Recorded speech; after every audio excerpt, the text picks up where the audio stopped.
Welcome to a very brief history of colonial America, Part 1. Today, we're going to take a high level tour of the colonial era of American history, focusing on the earliest days of this period and the founding of the 13 original American colonies. Later episodes will discuss the development of the colonies and their eventual declaration of independence from England. Our discussion is only going to provide the most basic framework for this period of our country's history, with the crucial details and nuances left for separate discussions. A key element of history is that a lot of it is in the eye of the beholder. Specific facts like the date on which a particular event occurred are objective. They're the same no matter who looks at them. Other things, though, like the reason why someone did something on a particular date and whether it was a good thing or a bad thing, is subjective. It depends upon who you ask and when. When the Jamestown settlers arrived in what became Virginia, was that the creation of something new, or was it an intrusion into something that was already there? When the British asked the American colonies to pay taxes, were the colonists being asked to help pay part of the costs of having the British Army defend them against attacks on their own homes? Or were they being oppressed by being forced to pay a tax that they didn't have any say in approving? Well, it depends upon who you ask. And that's true of pretty much all of history. A lot of it is objective, dates, locations, but a lot of it is subjective. Why was something done, and what were the consequences? Throughout today's discussion, try to distinguish fact from opinion. Only one of them is always correct. But let's get to it. When did colonial America begin? Well, many historians believe that the first European to reach North America was a Viking, Leif Erikson, around 1,000 years ago. But he landed in what is now Newfoundland, Canada. Christopher Columbus reached the Caribbean in 1492, but that's also not part of the area we're discussing. The first permanent settlement in what became the original 13 colonies began in 1607 in Jamestown, Virginia. I say the first permanent settlement because a group from England tried to establish a colony on a barrier island on the coast of what is now North Carolina in the 1580s. Unfortunately, that entire colony disappeared. No one knows when, why, or what happened to them, and so it became known as the Lost Colony. Colonization was occurring in other parts of what later became the United States at the same time the English were beginning to move in. The Spanish had established a colony in Florida even before the English arrived. St. Augustine was established in 1565.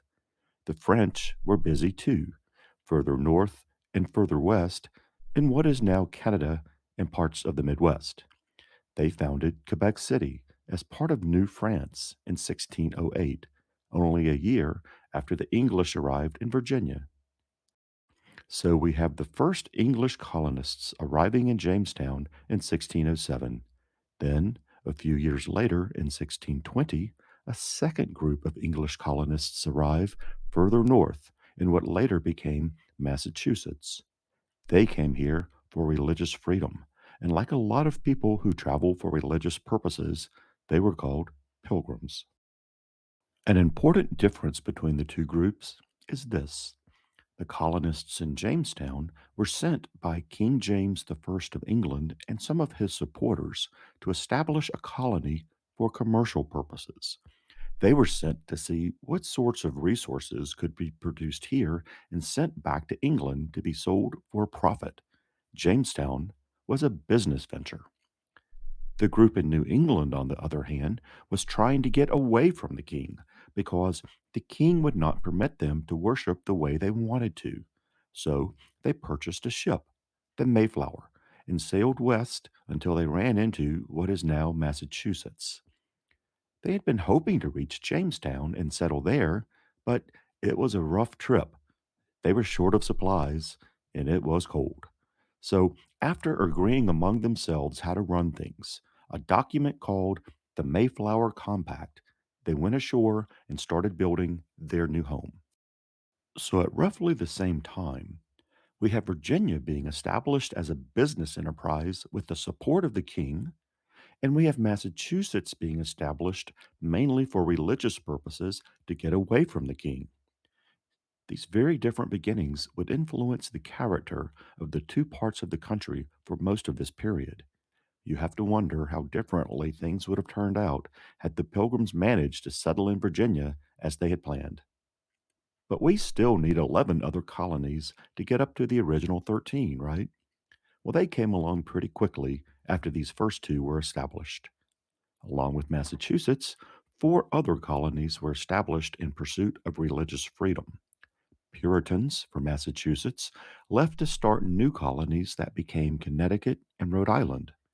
Further south, Pennsylvania was established by Quakers, and Maryland was started as a haven for Catholics seeking freedom of religion. Other colonies followed the Virginia model of basically being businesses. These included the Carolina colony in the south, which later split to become two separate colonies of North and South Carolina, along with New Hampshire in the north. Whereas the southern colonies focused largely on the exportation of cash crops like tobacco, rice, and cotton, New Hampshire was established with the support of the king as a commercial fishing enterprise. Three mid Atlantic colonies, New York, New Jersey, and Delaware, were begun by other countries, with the English taking them over by force in 1664 and adding them to the roster of its own colonies. Georgia was the last colony to be established and the only one not created in the 1600s. Georgia is somewhat unique in that it was formed for two reasons. First, providing impoverished Englishmen with an alternative to debtors' prison in London. And second, serving as a defensive buffer between the Spanish in Florida and the Crown's valuable colony of South Carolina. And no, I didn't forget Maine and Vermont. They weren't part of the 13 original colonies. Before the Revolutionary War, Vermont was part of either New Hampshire or New York, depending upon who you asked at the time, becoming the 14th state in 1791. Maine was part of Massachusetts, not becoming a state until 1820. So it's really important to see each of the original 13 American colonies as being separate from one another and as having its own distinct history, economy, and culture. From the earliest days of our country, each colony saw the world differently and had its own objectives and priorities. For this reason, they didn't necessarily all like each other or get along. So now we've established all 13 American colonies, starting with Virginia in 1607, all the way up to 1732 with Georgia. But they're all here now, and next time we'll discuss their adolescence and their growing pains leading up to the American Revolution. So join us in part two of A Very Brief History of Colonial America.